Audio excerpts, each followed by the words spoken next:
Hello， 大家好，今天是12月9号，美股盘前行情快报，我是阿哲，我们又再次见面啦。突发利好，英伟达难道还能补涨？特斯拉如期回调，哪个价位下跌有支撑买入机会？美股急转后下跌，这里是做双顶还是2次的回踩买点？我们来到今天的行情图版。首先，我们看到本期视频的行情目录。今天是市场观察纳斯达克指数第264期的视频。那么阿哲呢会通过以下3个部分，依旧呢讲解本期视频我们的美股盘前观点。那么第一部分最关键的还是要讲一下美股指数的市场观察。阿哲会通过技术分析的神奇九转、新值的危机，以及我们照常学习一下短波反转双步起来进行一个复习趋势反转的条件。通过第一部分，我们可以理解到目前的市场在当下这种环境，我们应该怎么去操作。而后呢，我们看到第2和第3部分才是真正的个股解析环节，则会讲到特斯拉、Meta、英伟达、谷歌、甲骨文、MSTR、微软、博通、AMD、HOOD、HMS、APP、Circle、SMCI、PLTR、Coin、Callaway、美光以及最后的亚马逊等以上个股标的。希望以上的内容能够对您有所帮助。如果您是位新同学，首次观看阿哲视频，那么阿哲呢有一个温馨的提醒，就是我们会看到目录当中有很多的内容需要阿哲去解说，所以一般视频时长会偏长。如果您不太适应观看长视频，亦或者您不是每只股票都感兴趣，那么阿哲呢也把每只股票的时间轴分了好的段落，大家可以点击这个段落，能够快速跳转您最想要优先观看的内容。不过这里呢，阿哲唯一的一个建议就是第一部分不要跳过，因为这一部分内容将是本视频当中最关键也是最精华的一部分内容。我们现在将来到第一部分。最近的市场出现了一个结构，叫做神奇九转结构。它呢也算是一个指标，当你在任何一个软件当中打出神奇九转时，那么 K 线呢就会出现1到9的标记，而1到9它如果是上涨的，那么上升的9就说明到9的地方它容易出现一个上涨衰竭的可能，所以每次到了这个9的价位附近，你就要小心了。这个地方不一定会下跌，但一定不是一个买点，所以价格走势到了9，这也是我们最近一直在强调的。那么这里不要再去随便的买股票。我们也会看到9后确实也出现了一个下跌，也是一个乌云盖顶的 K 线负阴线，而昨天市场也确实出现了大多数个股的调整。那么我们来看到第一部分的神奇九转现在的一个表现。目前呢，我们看到3个指数，分别是纳指、标普和道琼斯，它们都分别在本次的强力反弹当中形成了九转 K 线信号，而且是同一天形成。那么在这个九转产生之后，我们如何能够去识别它的风险？因为我们说过，九转产生不一定就会下跌，有时候九转产生之后市场可能还会继续上涨，那么甚至有多次的九转它都不一定会下跌。所以对于九转的风险和卖点，我们需要有一个明确的界定。所以这里呢，阿哲今天讲一下神奇九转的上涨9的卖点。那么对于股价出现了上涨9，我们的卖点一般呢会有2种。那么阿哲讲一种比较常规的，就是对于9号 K 线的低点是否有去破位，这算是一种多空的防守位。如果市场是一个上升9，那么这个9号 K 线的低点则是一个防守。一旦有收盘价跌破9的低点，就说明这个风险已经开始释放。那么我们对于右侧投资者已经也构成了减仓的信号。我们看到昨天呢，不管是标普亦或者是道琼斯指数，都出现了9号 K 线低点的破位，而且是长上影线之后的一个防守阴线。所以在这种上涨途中遇到这种 K 线，属于右侧投资者也要小心的一种走势啦。我们右侧开始要减仓，而对于左侧投资者来讲，其实阿哲已经多次提醒过啊，这附近的一个减仓点。那么纳斯达克指数呢，是目前唯一的还没有跌破9的低点的一个指数。那么当前这个动作是为什么没跌破呢？因为昨天又有英伟达出来扛大旗，市场呢又开始呢在这里出现了止跌动作。所以纳斯达克指数普遍呢走的比另外2个指数相对来讲强势许多，它呢还没有破位。但是三大指数有2个指数开始破位，那么这已经是我们要注意的风险信号了。这也是我们其中的一种卖点。如果您手中的股票在最近的上涨当中也出现了1到9的 K 线，那么9号 K 线的低点可以作为防守，如果不跌破，那么你还可以做持股待涨的选择，如果跌破，那么可以作为一次离场或者说减仓的一个信号。大家可以看一下您手中个股目前走到神奇九转的哪号 K 线。那么对于九转的风险卖点，我们做一个再次的梳理。那么接下来呢，我们看到第二部分叫做新值的危机。那么什么叫新值危机？就是我们曾经在市场低点的时候讲过的一个技巧。当时我们讲的是美股的抄底逃顶的规律，那时候我们有讲过怎么去买到这个低点，以及这个低点为什么大概率会有一个反弹，就至少会有反弹出现。我们用的也是这个新值的危与机的一个识别。这个技巧，如果您是新同学，那么可以好好听一下。其实很简单，就是市场呢，如果出现了下跌，那么每次打破左边低点的一个动作，是一种空方衰竭的可能，或可以说是一种新值的技术。比如说这个8号 K 线，如果以它高点为0，那么这个9跌破了8的低点，就可以标记新值1，而9的低点再次的被后续跌破啊，如果后面低点没有再破，那么就不用计数。好，那么这里就记为新值2。好，那么2号 K 线的低点再次被跌破，则为新值3；3的低点再被跌破，则为新值4，以此类推。那么这根 K 线则是5号 K 线，5之后的低点再次被跌破，则为6号 K 线；6低点再破为7号 K 线；7再破为8号 K 线，而8再被跌破，则是9号 K 线。那么这个新值呢，和神级九转有异曲同工之妙，它呢也是说到9次新低的地方，那么要注意，它一般或者说大概率会有反向行情，下跌到9次新低会有反弹出现，上涨到9次新低容易有调整出现。而在新值记录当中呢，一般我们是关注3、6、9，比如说3次新低、6次新低、9次新低会研发出不同的一个行情走势。不过目前我们讲的是9次，那么我们就先看9次的新低。那么之前我们就是以此去把握到这一波低点和这个反弹行情，而我们现在需要反过来去数股价上涨，那么新值就往上去数，这里为0号 K 线，那么这里突破则为新值1，那么再往上突破为新值2，再突破则为新值3，然后这里呢就是新值的4之后再突破就是5后再突破就是7，也就是说目前来到了新值8。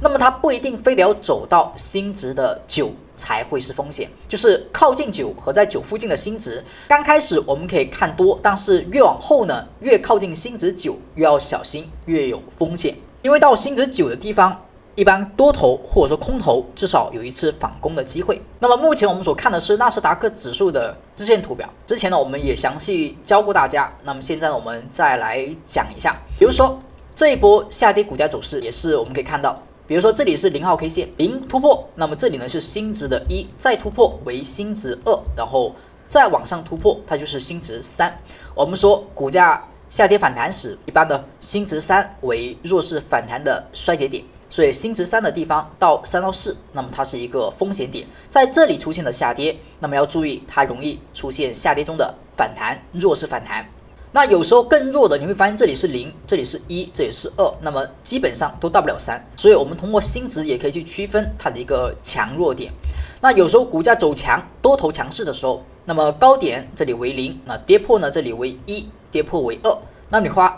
那如果你发现股价上涨回调，它连新值3都到不了，到2的时候就止跌，而后出现启动上涨，这种上涨一般呢会比较强势。而假如是一种熊市行情，它正常跌到新值9的概率是比较大的。那我们来看一下这个高点下跌，这种熊市下跌，这种强势下跌当边行情，我们一样也可以通过新值去判断哪个位置容易引发多头的反弹。比如说高点这里为0之后呢，看创新低的地方，那么这个地方为1号 K 线，而后我们来数，这里是2，这里是3、4、5、6、7、8、9。也就是说，这里呢到了9次新低之后，基本上就要注意了，因为我们知道9附近8次新值或者说10次新值11，那么这种0、9附近的正常股价跌在这里啊，它大概率会有一次反向的行为，只是强和弱的区别。而通过这种技巧，我们当时是不是也就算出这里是一个新值9，下跌到9容易有反向，只是这种反向的力量特别强，当前市场走震荡的概率是比较大的，因为它跌的时候跌到新值9，涨的时候呢也涨到临近新值9的位置，其实这就说明下跌很强，上涨也很强。而到新值8、新值9附近的时候，我们就不要再去买股票了，特别这里还有一个神级九转，所以这是一个新值告诉我们哪里容易有反弹，哪里呢容易有回调。特别是在新值9附近，大概率事件它会有一个反向，在这种地方去买股票和卖股票，一般都不太建议。以上就是我们的第一部分和第二部分，神级9转和新值9的危险和机会的区域识别，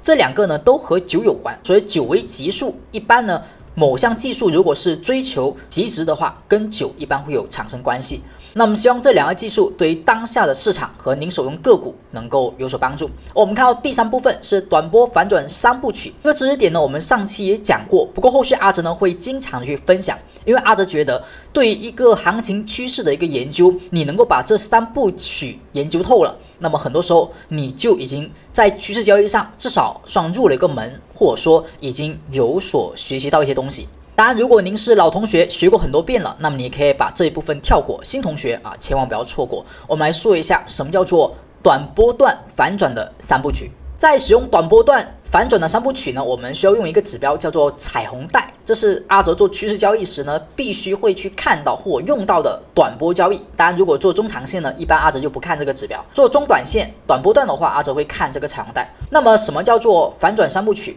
就是在短波段当中，什么时候股价的下跌容易产生趋势的破坏，什么时候股价上涨会产生熊市行情的破坏。我们先来了解一些基本的概念，就是这个彩虹带，它的紫色带代表它是一个上升的短期波段，如果是黄色带呢，代表一个下跌的短期波段。但是我们在看这个波段的时候呢，需要注意了，它的持续性是一个比较关键的。正常市场在产生有效反转之后呢，它后续只要持续是个紫色带，那么我们的操作就是不做空，而后股价回调去买入。而假如它是一个持续的黄色带，就反转之后已经是黄色带了。那么价格走势每一个低点的产生都先以反弹来去看待，所以价格走势当前就是一个黄色带，而黄色带的上涨以反弹来去看待。那么这一个上涨什么时候会由反弹转为反转，我们就要学习一下何谓短波段的反转3部曲。我们以前期的这一波下跌作为一个参考，之前的这种下跌，它如果没有反转，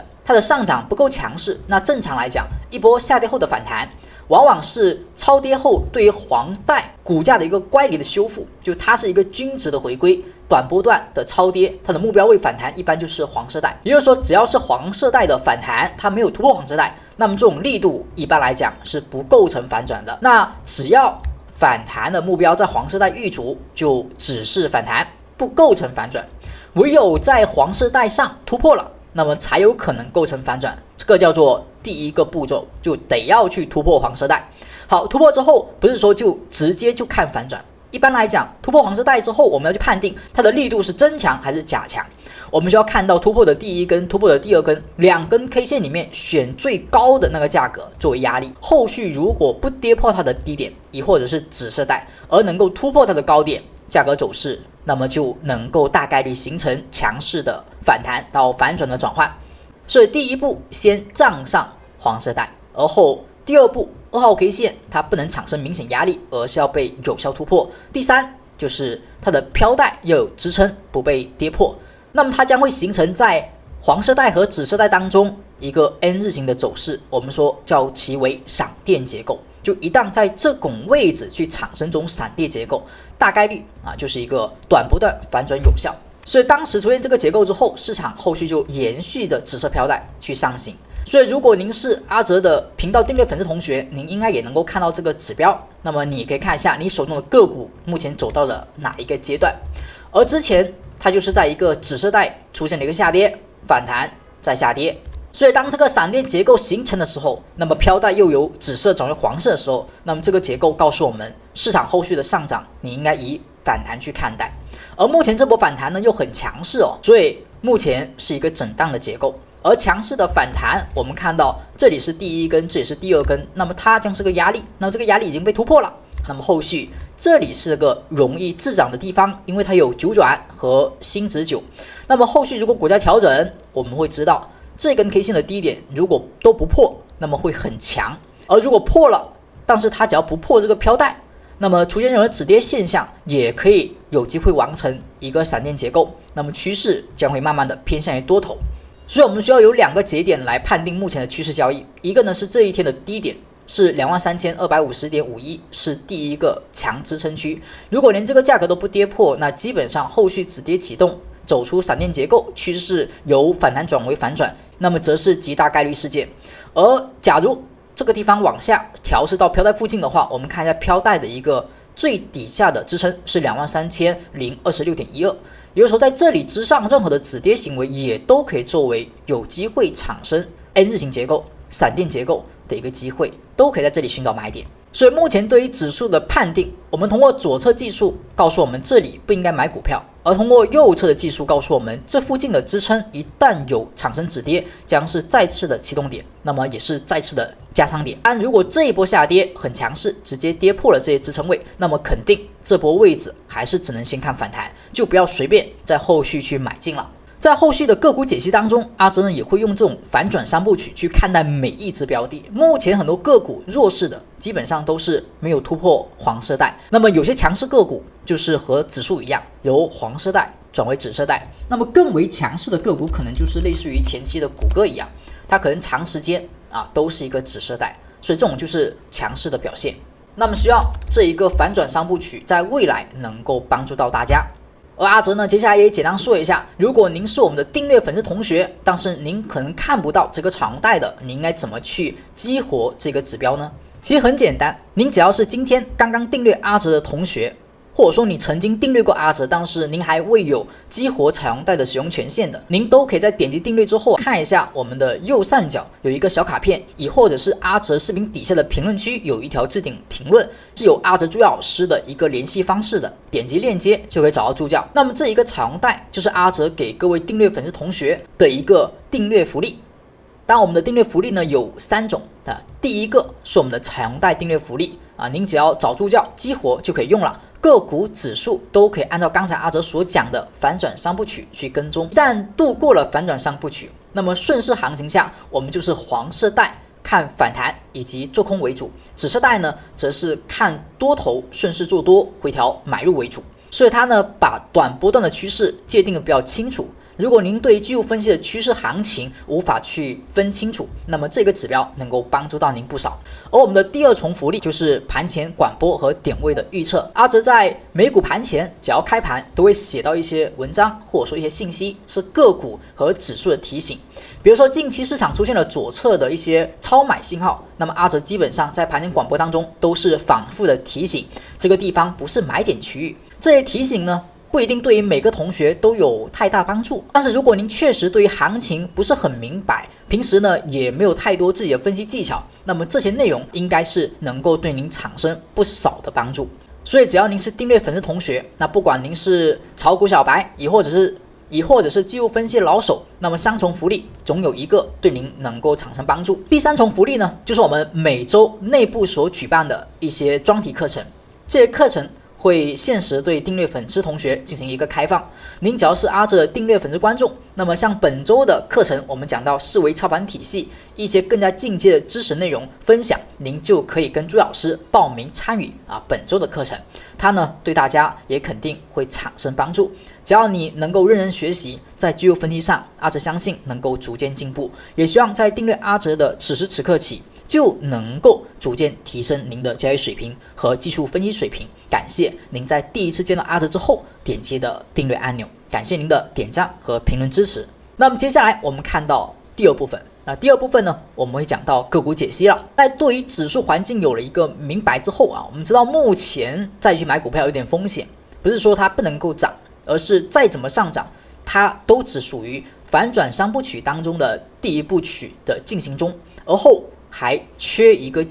股价的一个回调动作。因为真正的趋势行情它往往不是由一波来去决定的，它往往需要有一个趋势结构，那么就是涨跌涨，而后2次回踩不创新低，上涨能创新高，才会构成一个上行结构。那么这一段行情的上涨，它不管如何去上涨，除非它直接单边创新高，就会升为更大级别的一个涨跌涨结构，否则在这个过程当中呢，它都属于一个风险区。如果它能够直接单边创新高，我们也可以去寻找更大级别的一个回调买入机会。而如果它不是一个单边上新高，它就有可能是一个下跌反弹，那么这里呢往往也是一个风险点。那么要么是寻找2次回踩的机会，要么就等待市场后续上行之后一个回踩机会，这是一个更加安全的趋势买点。而现在这里呢往往只有反弹仓位，而反弹仓位呢，你可以选择等跌破9的低点之后去卖出，也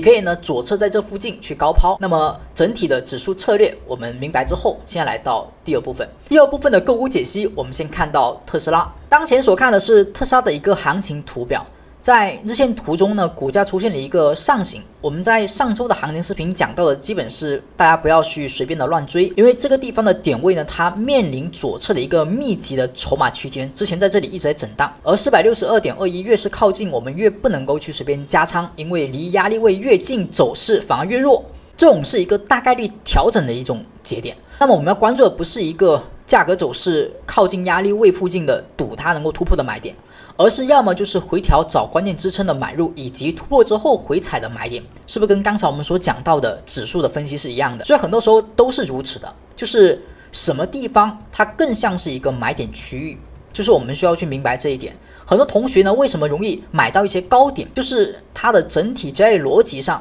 可能就是容易偏向于突破，偏向于追涨，那么就容易在压力位附近买到一些滞涨点。所以我们需要去纠正一些思路。如果你要做趋势交易往往买回调会比买突破、买冲高会好很多。所以当下的特斯拉就走一个回调。那么回调过程当中，我们先看一下底下的一些支撑，我们可以看到的是 439.6， 这个支撑的来由是左边的这个反弹高点，市场也在这附近出现震荡，但是它不能说直接回调你就买，那种就偏左侧。我们最好是在某些支撑位上能出现一些止跌的走势行情，比如说反包阳线，比如说低开高走的一些 IRK 线等等的会好一些。而现在的特斯拉有一点不太好的就是它的缺口，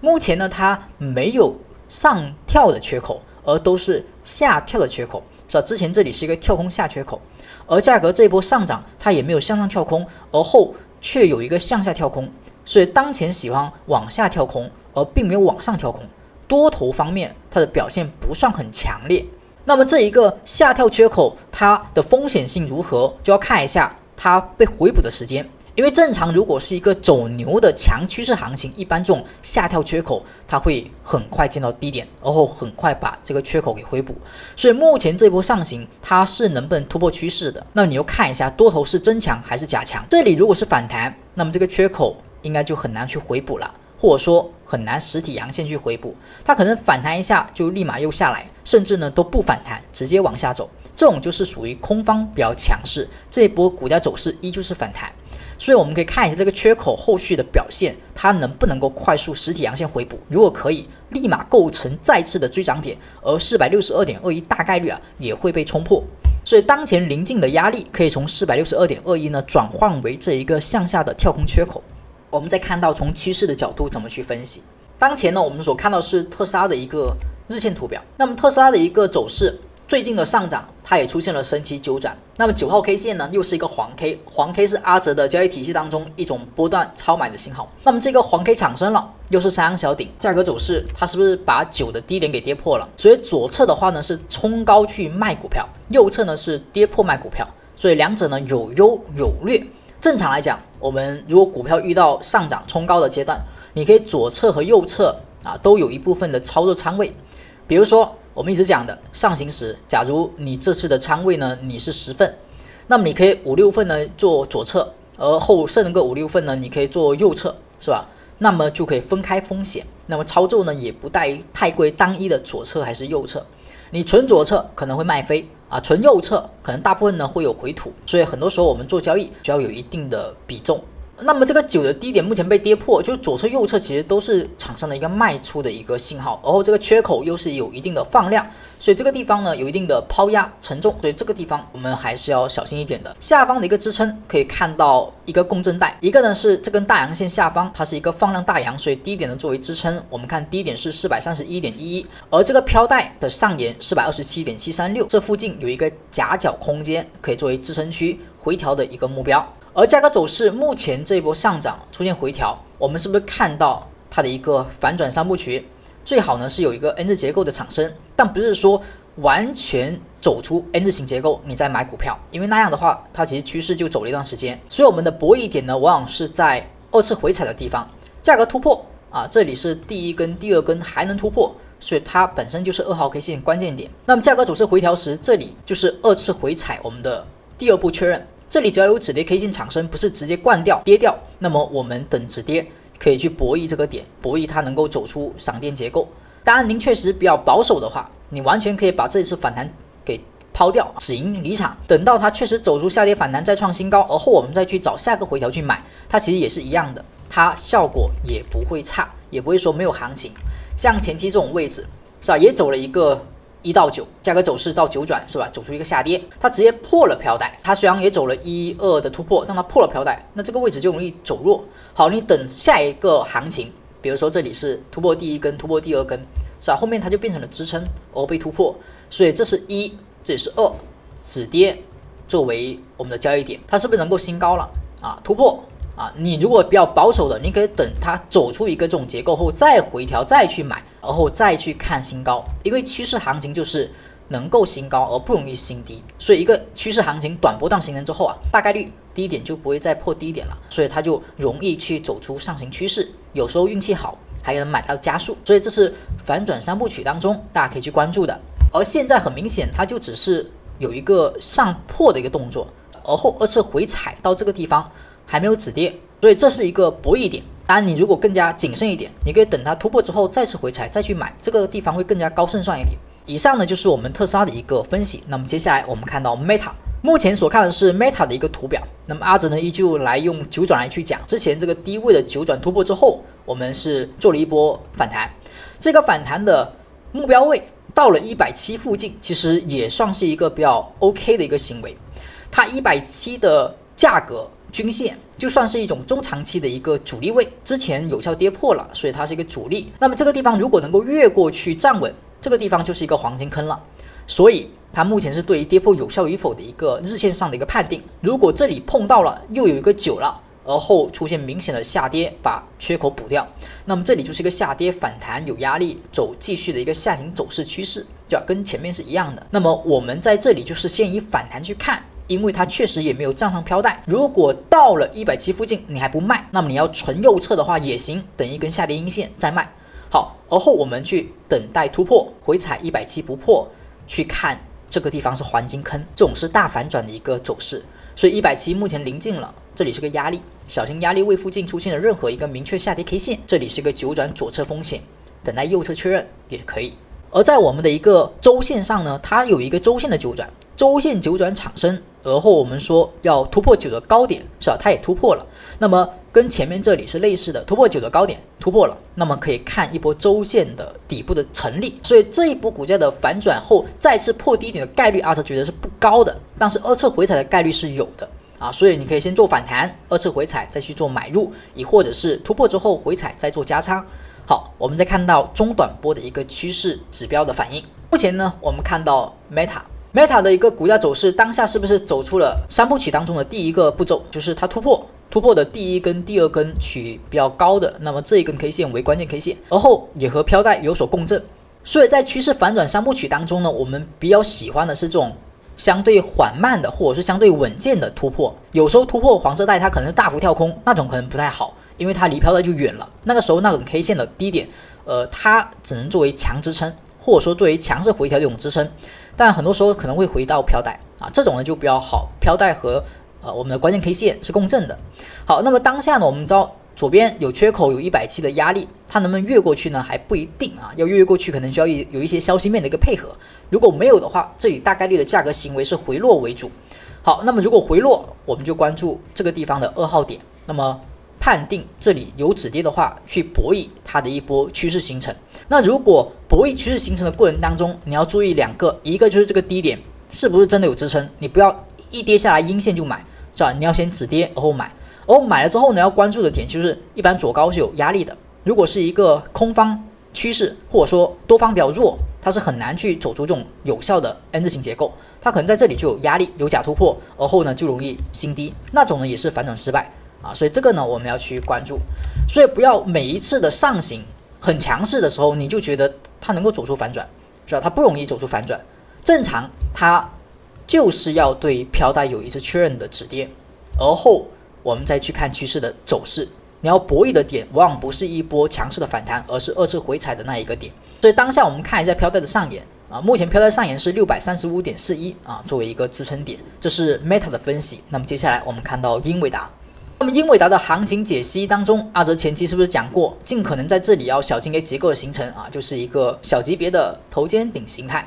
左高右高，而后一个头。那么目前结构还是比较往上的，它的颈线位呢，当下因为消息面的原因出现了一个突破，之前呢是一个压力，在这里震荡形成了一个三角形的收敛。正常一个三角形的收敛状态，它的结构呢是倾向于下跌的一个中继状态，而因为消息面的原因刚好在这里产生，所以把这个三角形呢走乱了，所以它目前走的是一个向上的突破这个颈线而往上去走，有点像要走补涨，但是它的一个空间，它也就是先看到这个阴线之下作为一个强压力，目前它依旧是偏弱的，哪怕在这里有一些消息的刺激出现上行，我们也只能先看反弹。所以英伟达目前也一样还不作为主要的一个做多标的，我们看一下它的趋势飘带，您就明白了。很多时候市场的一个行情信息很多很杂，那么哪种行情真正能够让趋势反转，我们也无法提前而得知，所以以价格表现来去判定，哪怕今天能够出现比较不错的上涨，它其实也只是1号 K 线，也就是说它刚刚收盘价过去飘带，那么过去的第一根，而后你要看第二根，它会产生压力。所以从目前的角度来看呢，这一个位置哪怕它走2天的上行，也只能看短线的反弹，仓位也上不了太多，因为它是一个黄色带，你只能先看一波反弹，而后左边的大阴线为压力，因为它是一根放量下砸的阴线所以有比较多的套牢盘。好，所以这里依旧看反弹，除非它后续能够走出2根 K 线后的继续上行突破回踩不破，是吧？那个时候我们去看后续的反转，否则在这里呢，依旧还是以反弹为主，而它的反弹又不如其他个股，那么又比较慢，又比较靠近一些压力位，那么现在可以做短线的追涨，但是仓位肯定上不了多少，因为它是反弹为主。如果是已经持有其他比较强势的个股多头的，没有必要说要去参与这一波英伟达的消息上的一个上冲。我们来看一下这个阴线的高点压力是 195.990而后现在飘带的一个上沿呢是 182.057今天大概率没有意外的话，应该会收盘站上去第一根。那么以上就是关于特斯拉、Meta 和英伟达的分析。那么接下来我们来到第3部分第3部分的第一只标的是谷歌。那么现在我们看到有关于谷歌的一个日线图表，谷歌最近的调整其实不算强它一直呢都是在震荡下行，然后量能也基本上是缩量，有些下跌放量，其实量能比起之前上涨的量能其实是不多的，所以它当下呢就是一波短线超买之后黄 K 之后的一个调整的幅度，正常强势趋势呢，它就是前方的高量柱，亦或者是缺口，亦或者还有这个飘带上沿，所以飘带上沿目前都没碰到，它调了1周多2周都没碰到飘带，所以这种调整走的是一个时间而非空间，所以谷歌呢还是维持趋势的一个强劲的。那飘带上的 311.141 呢就作为首要的一个目标位，刚好也是左侧高量柱的下沿附近，所以这个地方不破，整体趋势呢还是 OK 的还是一个强势健康良好的调整。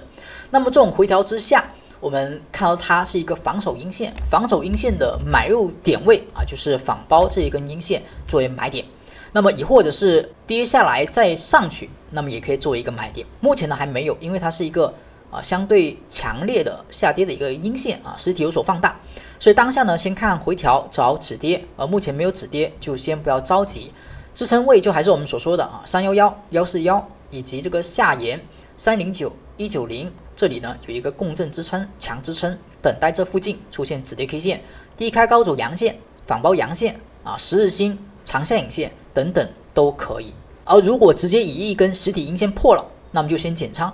波段呢进入到一个防守状态，等待后续强势止跌再考虑买进。这是谷歌的一个分析。我们再看到下只股票是甲骨文。那么甲骨文很明显它处于一种什么飘带是一个黄色飘带，跟谷歌的紫飘带就反过来，一个是强势的上涨波段，一个是强势的下跌波段。那么现在这种上涨因为处于黄带当中，就只能看反弹。那么反弹的意味就是它难以去打破左边高点，以及呢它容易去打破左边低点，而后这个反弹它又进入到了一个黄 K 当中，而且它是到了7号 K 线，再过2天如果保持震荡，基本上也是9号 K 线到了，而指数出现9号 K 线，它没有9号 K 线不代表它就好，只能说它涨得比指数慢所以这个地方我们要注意，它是我们所说的一个下跌行情当中的反弹风险点，黄色 K 线。那么这种情况下，我们就知道你要看它反转，是不是起码得要等2根 K 线突破，走出回落不破，再突破回落去找买点。这种是非常保守的一个趋势交易点，至少你买在这个地方呢，绝对会比你说我找一个低点去抄底要好很多。而后如果相对能够激进一点的，你可以等待有效突破2K 之后回踩去博弈那一个点，那个点呢是属于趋势的反转的节点，而那个节点博弈成功之后，至少你手笔仓位会比较安全，它会比第2次的回踩买点呢肯定价位上正常来讲要低一点，成本会好一点。所以如果你先提前买入一笔，对于波段趋势交易来讲会比较好，但现在呢依旧还是反弹为主，只是它这个反弹点呢还没有出现明确的下跌 K 线它都是一些放量的角色假阴线，假阴线等收阴线跌破黄 K 低点就是一个明确的风险点。所以如果你做反弹，目前呢还没有到一个右侧的风险出现但是在左侧来讲已经临近风险，临近神级九转。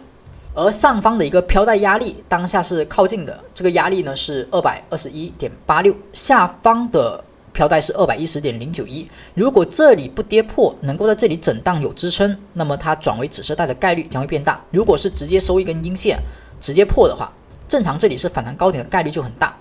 所以下跌的一个力度也是要去关注的。我们再看到下只股票是 MSTR，MSTR 呢就比刚才所讲的甲骨文还弱一点因为它是长下影线之后卖盘枯竭后的反弹，目前走到了神奇九转的5号 K 线，所以这里呢可以跟踪是否有神奇九转的产生如果这里直接走出下跌，那基本上九转应该不会出现。前方呢有一个缺口，就是对称的倒形反转缺口，目前呢还有支撑没有被回补，这个缺口最好不要被补掉，不被补掉，那么它这里就还有机会能够走出反转行情。如果被快速的阴线补掉就不太好，所以能不补就不补。如果补了，这里可能就回归震荡，亦或者是回归下跌，我们就要小心。因为当前还是一个反弹态势，它离日线的反转3部曲呢还早所以这个地方它先看反弹，仓位不要放太多。我们这个缺口最好是不被回补为好，如果被回补，相对要再弱1分。现在这个飘带的中轴线都没过它呢是 194.363， 它的下沿呢也是有压力的 183.551， 当下呢也还是沿着这个飘带压力在走它最好能够有必要不错的阳线在这里产生会更好一点，目前没有就还早。这种股票呢就不要一次性的投入太多看涨仓位去抄底，就比较激进所以我们等待它转强。现在这个股我们再看到微软的行情，它就是突破了这个黄色带。我们再看到这一个均线是170线我们之前说过股价跌到170附近出现白色 K 线，是不是一个波段超跌在关键位置上产生的？那么我们可以去期待它是一个大的底部行情。目前呢在白 K 之后确实突破，也走出了上涨也是连阳。那么当下170呢还是有支撑的，2次回踩没破前低，但是离这个飘带的突破还有一点距离，飘带不被突破之前的所有上涨还是只能先看反弹，所以当前力度呢比起指数肯定是弱的。所以当前我们170有支撑，但飘带同样有压力，它是一个收缩的状态，这里就看它后续是以一根阴线选择向下，还是强势阳线突破向上如果能够有强阳产生在这里突破回踩，那么更大概率会有一个强势的一个上行，或者说大底的形成。反之，如果这里是压力为主，向上之后反而走出阴线下破均线，那么就比较麻烦，说明这个下降趋势呢可能会得到中期和中长期的一个确认，那么后续这里就不是一个底部，而是刚刚开始。所以170的支撑要注意，它是 483.341， 以及这个上沿的压力是 495.142关注它这个夹角的空间，动能呢在继续。下一只股票我们再看到 AVGO 博通的话，我们之前说过这波下跌是离飘带的靠近，它呢也是不断的走出震荡的上行，飘带呢偶尔有转变颜色，但其实一直没有走出我们所说的反转3部曲，是吧？跌破之后一根 K 线2根 K 线是支撑，反弹回落不破新低，反而能够新高，所以它的趋势一直以来都没有太多的问题。股价下跌这里呢是跌破第1根跌破第2根，反而有支撑价格呢还能够有新高，是吧？还能够去创新高，突破回踩还能新高，所以基本上目前为止它都没有转空，但是确实有很多次差点转空，包括这一次它跌破的第1根第2根是这2根 K 线然后也是被跌破了。但我们看到这种结构有点特别，因为它前面有一个低点，所以正常如果遇到这种结构呢，你可以把前面的低点作为一个关键的支撑点代替这2根 K 线。好，后续这里呢没有去有效跌破，反而呢向上又创了新高，所以整体趋势没有太多的一个问题。当下在创新高之后，它是不是1根2根所以它的低点和飘带在这里产生了支撑，出现了一个上涨，并且再次新高。新高的同时，这里有个缺口，也是导型反转，所以股价呢我们可以接受它回落，但是最好不要有阴线把这个缺口补掉，而后我们看新的行情的继续上行所以这个地方目前的技术面还是比较看好的。所以从技术的角度这里我们维持看涨，那么又能新高价格走势回踩有新高，目前依旧维持上行趋势。飘带的支撑目前是在 376.881而后上方呢它没有去有效突破黄 K， 这里是一个压力，最好能够收阳站上会更好，否则的话我们这里就突破之后可能就立马回来，那么这种突破呢就是一个无效的突破，后续还要再进行有效突破才行，否则它要么转为震荡，要么就是2B之后的一个下跌，飘带保持一个支撑。当下在缺口回补之前，目前这里有机会走强势的看涨行情。下一只股票我们看到 AMD 看趋势是黄带出现之前呢它是不是走了一个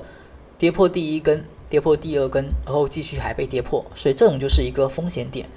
那么目前就是一个确认，股价到飘带这里，后续我们这个地方呢是一个相对偏空的点，因为按照趋势角度，这里应该是一个下跌反弹再下跌的判断，所以对于做空投资者，我们作为美股来讲就要保守一些，就最好你等多一个 N 日的破位而后反弹再去看做空点。而现在这里呢只能说，如果你做多头的，那么做了一波反弹到这里，最好能够去相对的高抛，或者说等右侧的下跌要小心风险。而目前的右侧风险还不是很明确，我们看到飘带的一个下沿，它的支撑它的压力是 219.232， 它的上沿的压力是 231.056， 但是在走出反转3部曲之前，我们这个地方整体仓位还是以反弹为主不要轻易的看反转。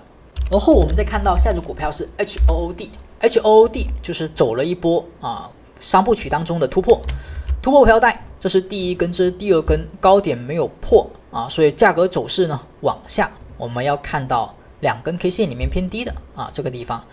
目前呢它有一个紫色带所以呢趋势由中期的一个空头转为多头，目前就等一波回踩确认然后看涨。这个地方的支撑位是 124.83 附近所以目前是空头的序列，走了一个强势反弹，但是能不能反转呢？当前它是8号 K 线临近升级九转，所以这里呢有左侧风险，但是一旦回撤是强势止跌，那么就还有机会，或者说是再次趋势看涨的机会。下一只个股我们再看到 HIMS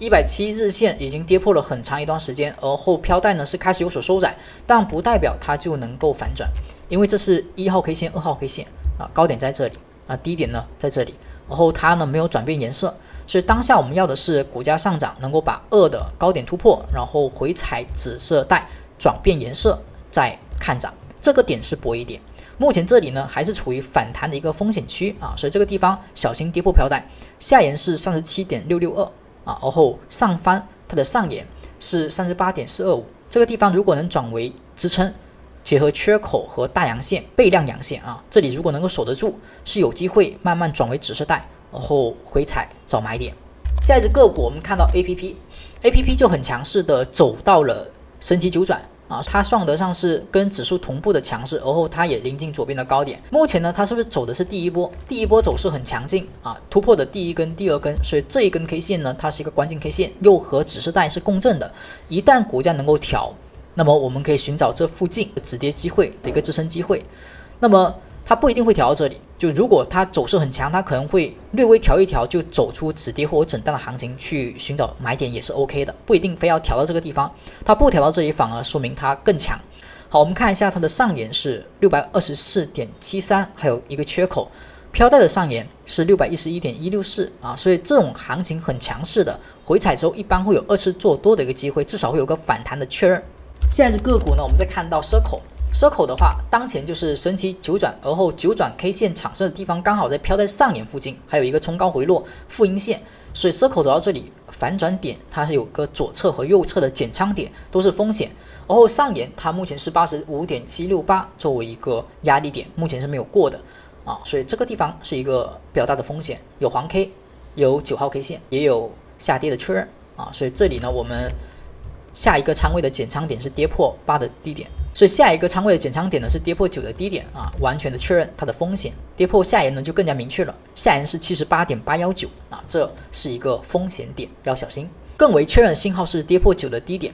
现在这个股呢，我们看到 SMCI 是不是也是黄色带？是吧？一眼看过去，你会发现它就是一个黄色带。那黄色带的股价走势之下下跌反弹到这里有8号 K 线。那今天呢，可能就走9号 K 线，9号 K 线临近飘在上沿36.695这个地方，如果压力受阻，再走9号 K 线，那是不是也跟我们的circle是一样的风险点？所以这种股票，只要是黄色带，只要它的3部曲当中至少没有走到2次回踩紫色带的地方，它整体就还是看反弹为主。那么这种地方就不要投资太多的抄底仓位，想要去博弈它的反转，概率一般来讲是偏低的，比反弹的概率低很多。因为这是一个已经形成强烈下跌趋势的一个行情。而后我们看到 PLTR 呢，它是一次很大级别的下跌，碰到了170长下影线，而后产生的这种上涨，所以这波反弹的级别啊也不小。目前的反弹是不是已经到了8号 K 线？而后这里是突破的第一天，突破的第二天，那么2根 K 线里面选择偏高的。好，那么它为关键 K 线，目前有压力没突破，看一下能不能突破。如果突破回踩，这里大概率会转变颜色，而后找机会。那目前没有走到这一步，但反弹确实强势，目前也确实没有卖点。我们在左侧来看还没有形成九转，右侧来看呢没有实体阴线，所以这里呢可以再持股继续的等待上涨也是 OK 的啊。所以我们看到等待形成9的地方，大概率今天会有一个9号 K 线的产生，只要收盘价在12月3号它的收盘之上啊，就会是一个9号 K 线。今天的收盘只要在这一根的收盘之上，就是一个9号 K 线。然后我们再看一下它是什么样的 K 线，是否构成右侧的提前的离场点。如果直接收盘跌破8的低点，10日新后下跌啊，就应该做减仓了。而后它的一个下沿是170.846啊，理论上这么强势的反弹，这里应该会产生一个止跌的现象。而后呢，我们再看到 Coin 的股价走势是不是也到了8号 K 线啊？反弹到8号下沿附近啊，同样的格局，这个压力是279.476。今天能不能形成9呢？有点悬，因为今天的5号 K 线的收盘价是在这个地方啊，所以它要收盘涨上去，它得要收涨才行。如果今天收跌，就不是9号 K 线了。但哪怕不是9号 K 线，是吧？它也有黄色 K 线的超买信号，它跌破了。特别是飘在下沿，如果跌破了266.073，它也是一个风险点，所以这个地方对于左侧来讲已经进入风险，而对于右侧来讲啊，这里等一根下跌 K 线确认而已，目前也还是反弹，就只要构成了啊我们所说的下跌3步，是吧？这里是跌破1天，跌破2天，这里是一根 K 线是阴线吧，是吧？是阴线，所以它是跌破的。好，跌破之后呢，后续是不是又跌破了？股价反弹呢还有压力，是吧？还有压力，1根2根有压力。所以这种情况下，后续的任何一个上涨，我们就先看反弹，反弹呢就容易有新低，不容易有新高。而后我们再看到下只股票是 Core 位，它也是在8号 K 线啊，最近呢有连续的低位放量，这种量能的释放是有好处的，但我们还是需要用价格去判定。首先不要跌破飘带下沿78.12，如果这里有支撑能够往上去破飘带，我们依旧看2根 K 线，而后去判定。目前它只要是黄色，就还不能够去认为啊它能够有反转。像之前的地方，比如说这里啊突破1根，突破2根啊，市场呢有风险出现。突破1根啊，突破2根啊，低点有支撑，高点呢后续被突破，股价回踩去找买点，它是不是走了一段时间的上涨行情？当这波上涨呢，后续在这一次回踩当中不创新高，反创新低，而后开始转变。是吧？所以整体趋势的结构，它就一直是一种 N 日闪电结构在不断的变化。当某一次回踩买入之后，你发现不能新高了，那时候就要小心。然后有新低了，更加小心。反弹不能新高，所以连续2次反弹不能新高，这个走势出现了强势下跌。而现在我们看到就是强势下跌当中的一波反弹行情，下沿的支撑是78.122。我们再看到下一只股票是美光，美光呢出现了一个上涨，这个上涨有缺口比较强势。而后它也是在飘带上产生了一个突破，黄色带第一天、第二天好突破，所以这个动作是 OK 的。而后它的回踩并没有有效跌破飘带，所以它的1、2部曲其实是完成了，一个是回踩没有创新低，而后有支撑没有去破飘带，再来一次还有新高，所以这个地方我们是认为走势很不错，那么它的趋势没有因为前面的下跌而改变，目前还是上行趋势，而后目前已经转变了飘带，所以当下呢，后续的任何一个回调，我们都能够去以看涨为主。而大级别来讲它要去突破 260.580 才能算是趋势真正的回归，而小级别呢，目前能够先看涨，所以这里是看涨点。任何的一个回踩在飘带附近找买点，目前飘带呢是 232.016， 等待后续最好能够向上发散会更好。我们再看到下只个股是亚马逊，亚马逊的话呢，就还是回踩170后的反弹，而后有滞涨点是吧？飘带，而后出现下跌。那么因为有170的原因，所以级别支撑比较大。那么这里呢，可以先看2次回踩不创新低的过程当中去寻找止跌看涨点，而如果往下下跌不止跌，而直接破飘带破前低，那么这里是不是一个下跌结构的一个延续？那么就比较危险。所以当下它在走3部曲当中的第2步了，因为前面下跌，这里是第1根、第2根，然后被跌破，跌破之后呢，反弹有压力往下，一旦破了这个低点，是不是下跌结构就形成了？那后续的反弹都是一个风险。目前呢，就看一下2次回踩，然后等待能够突破飘带的那一天。飘带的上沿目前是 233.772。飘带的下沿目前是 229.901， 上沿的压力是 233.772 关注这个飘带的压力不突破之前，这里依旧是反弹高点区间。以上就是12月9号美股盘前行情快报，希望对您能够有所帮助。更多精彩内容，我们下期再见。